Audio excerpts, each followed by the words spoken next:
So for this project, the first issue that I wanted to tackle with having a functioning chatbot was I had to make sure that I could actually identify what the user's talking about. And so I had to come up with a system of topics. And so there's a dictionary of different topics. They all have keywords or sort of buzzwords, however you want to put it. And if the algorithm recognizes that any of these words are used, it will identify that, and then it has a corresponding section of responses that it'll randomly pick from that are specifically catered to this topic. I think this was a pretty smart system of doing it, and honestly the hardest part was just coming up with the idea for this and just coming up with this concept of recognizing keywords. It took me a little while, but this was definitely not the hardest part of the project. So then I had to make a section of responses that would correspond to this dictionary of different topics, and this was pretty easy. There's a couple bugs because certain words might overlap with other topics and such. However, the hardest part with this was honestly just coming up with a bunch of responses, enough responses for this to be sort of a fun, interactive chatbot. But that just took some hard work and brute forcing. There was not much to it.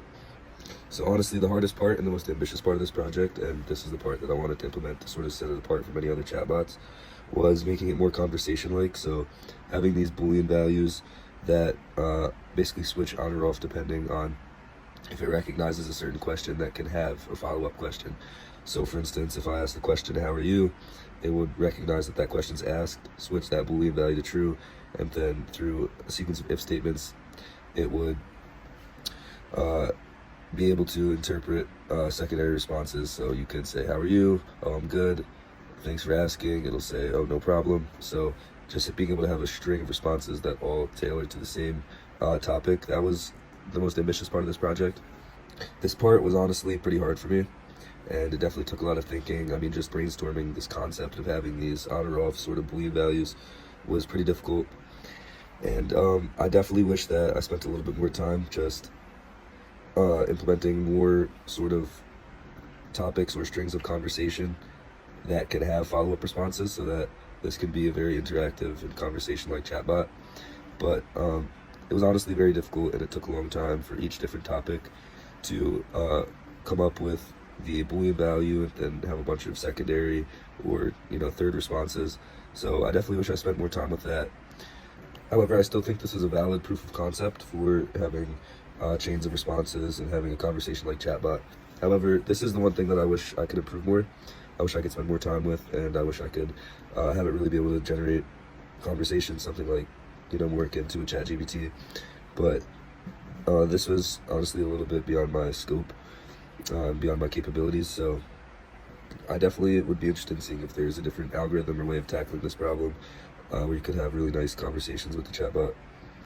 Next, this chatbot can go through a math expression, and it'll basically sift through it, and there's a bunch of operators that sort of correspond to conditional statements. So if it recognizes that you entered a sort of multiplication sign, then it'll recognize that and then go through a tree of if statements that will evaluate the different numbers based on that specific operation. I think the way that I handled this problem of sifting through to find the operand, I think this was pretty unique, and it works pretty well.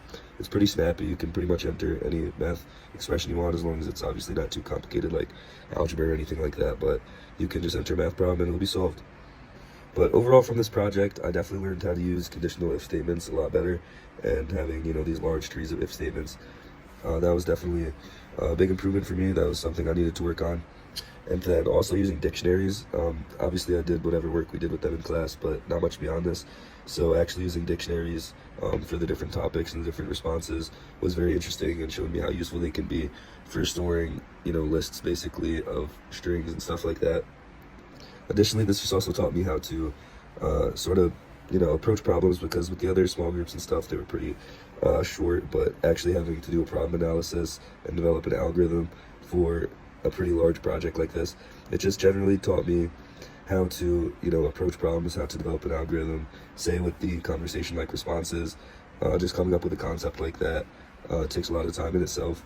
So I think just working with these algorithms just taught me how to solve problems and break them down much better in this project.